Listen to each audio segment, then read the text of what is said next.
मध्य प्रदेश में मुख्यमंत्री डॉक्टर मोहन यादव सरकार के 2 वर्ष पूरे हो गए। कार्यकाल के तीसरे वर्ष के पहले दिन मुख्यमंत्री ने भोपाल इंदौर मार्ग पर फंदा क्षेत्र में सम्राट विक्रमादित्य स्वागत द्वार का भूमि पूजन किया। इस कार्यक्रम में प्रभारी मंत्री चैतन्य कश्यप, विधायक रामेश्वर शर्मा सहित कई भाजपा नेता मौजूद रहे। मुख्यमंत्री ने कहा कि यह दिन विकास और विरासत के अद्भुत संयोग का प्रतीक है। भोपाल में विक्रमादित्य स्वागत द्वार के साथ पीएम ई बस सेवा के अत्याधुनिक डिपो का भी शिलान्यास किया गया। राजधानी में राजा भोज, सम्राट विक्रमादित्य, श्री राम और श्री कृष्ण के नाम पर कुल 9 भव्य स्वागत द्वार बनाए जाएंगे। मुख्यमंत्री ने जल गंगा संवर्धन अभियान के तहत बड़े तालाब को गहरा करने, ग्राम फंदा का नाम हरिहर नगर करने और तुमड़ा में 5 करोड़ के स्कूल भवन तथा फंदा में कॉलेज निर्माण की घोषणा भी की। आज भोपाल में सम्राट विक्रमादित्य के नाम पर एक द्वार बना करके, जो हमने पूर्व में घोषित किया था कि हमारी भोपाल मध्य प्रदेश के गौरवशाली अतीत को समेटे हुए राजधानी, ऐसे कई गौरवशाली अतीत के पृष्ठ को दृश्यांकन रूप से सामने ला कर के दिखाने के प्रयास के नाते से अलग अलग द्वार बनाए जाएंगे।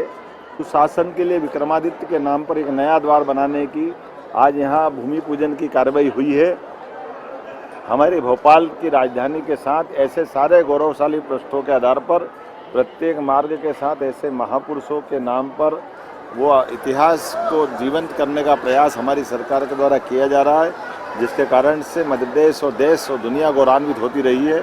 ऐसे सम्राट विक्रमादित्य के नाम पर ये सीहोर और भोपाल की बाउंड्री पर वर्तमान में फंदा, लेकिन बाद में फंदे का नाम बदलकर हरिहर गांव का नाम किया जाएगा।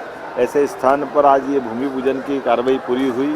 हमारे प्रभारी मंत्री चैतन्य कश्यप जी, माननीय विधायक रामेश्वर शर्मा जी, माननीय विधायक भगवान दास सबनानी जी, माननीय महापौर मालती राय जी, हम सब ने मिलकर के आज ये एक और सुखद संयोग है। हमारी सरकार के 2 साल पूरे होकर के तीसरे साल का ये पहले दिन का शुभ संकल्प पूरा हुआ।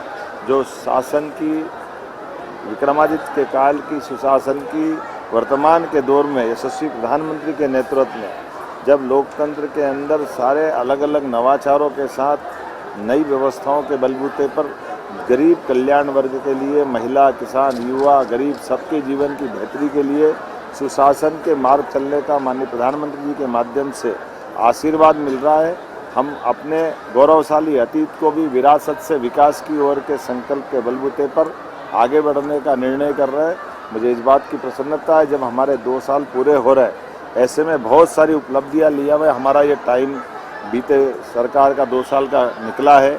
अब मध्य प्रदेश में नक्सल वाली पूरी घटनाओं से माननीय प्रधानमंत्री और गृह मंत्री के आशीर्वाद से, उनकी रणनीति के बलबूते पर मध्य प्रदेश पुलिस ने इस सफलता को हासिल किया है। नदी जोड़ो अभियान में भी हमने सफलता हासिल की है, जो हमारे राज्य की सिंचाई के साथ पेयजल की और औद्योगिक रचनाओं को भी जल आपूर्ति करने में बड़ी मदद करेगी। जब हम पीएम एक्सीलेंस स्कूल की कॉलेज की तरफ देखते तो 55 पीएम एक्सीलेंस कॉलेज, 3 नई यूनिवर्सिटी, ढेरों औद्योगिक रचनाएं, बहुत सारी सौगातों के साथ बीता वर्ष हमने संपन्न किया। लेकिन नए वर्ष के लिए और नए संकल्प लेकर आगे बढ़ेंगे। आने वाले समय में और ऐसी नई नई सौगातें मिलती जाएगी। मेरी अपनी ओर से एक बार फिर आप सबको बधाई।